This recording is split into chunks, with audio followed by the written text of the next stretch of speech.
আপনারা কেউ এদিকে যাবেন না, তবে মাস শেষে বেতন নিতে যাবেন। শিক্ষা প্রতিষ্ঠান সমূহের সকল কার্যক্রম অনির্দিষ্টকালের জন্য বন্ধ থাকবে। প্রবাসীরা ব্যাংকিং চ্যানেলে কোন প্রকার রেমিটেন্স পাঠাবেন না। সকল ধরনের সরকারি সভা সমাবেশ আয়োজন বর্জন করবেন।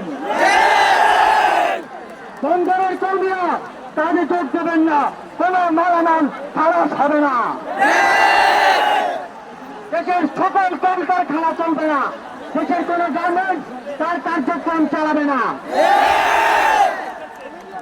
এই সরকারের পতন না হওয়া পর্যন্ত গণপরিবহন বন্ধ থাকবে, কাজে যাবে না।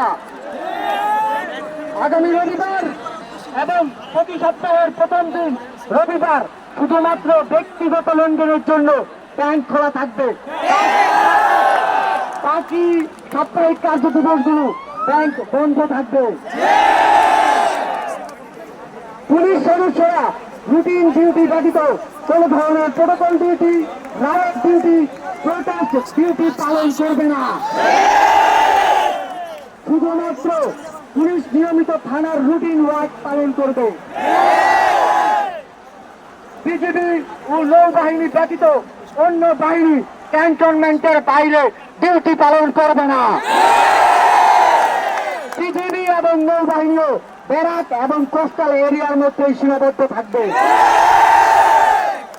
আপনারা সচিবালয়ে যাবেন না, ডিসি বা উপজেলা কর্মকর্তারা নিজ নিজ কার্যালয়ে যাবেন না।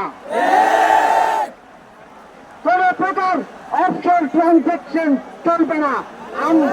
আমরা চাই না পতনের আগে এই সরকার দেশের একটা লুটপাট করে বিদেশে নিয়ে যাক। বিরাট দ্রব্যের দোকান, শোরুম, মার্কেট সবকিছু অনির্দিষ্টকালের জন্য বন্ধ থাকবে। আমাদের অসহযোগ আন্দোলনের আওতায় মুক্ত থাকবে হাসপাতাল, ফার্মেসি, জরুরি পরিবহন সেবা যেমন ঔষধ ও চিকিৎসা সরঞ্জাম পরিবহন, অ্যাম্বুলেন্স সেবা, ফায়ার সার্ভিস, গণমাধ্যম, নিত্য প্রয়োজনীয় দ্রব্য পরিবহন, জরুরি ইন্টারনেট সেবা, জরুরি ত্রাণ সহায়তা এবং এই খাতে কর্তব্যরত কর্মচারী এবং কর্মকর্তাবৃন্দ। নিত্য প্রয়োজনীয় দ্রব্যের দোকানপাট শুধুমাত্র বেলা 11টা থেকে দুপুর 1টা পর্যন্ত খোলা থাকবে। বন্ধুগণ, এই স্বৈরাচারী খুনি সরকারের পতন না হওয়া পর্যন্ত এই প্রত্যেকটা কর্মসূচি আপনারা পাড়ায় মহল্লায় গ্রামে শহরে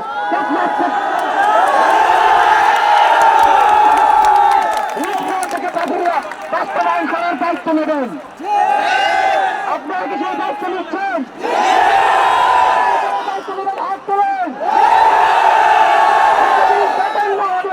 ততদিন আমরা এই সরকারের সাথে সম্পূর্ণ নন কোঅপারেশন অসহযোগ ঘোষণা করছি। পাশাপাশি বিক্ষোভ মিছিল সমাবেশ করে আপনারা সারা দেশে এই আন্দোলনকে জাগ্রত রাখবেন।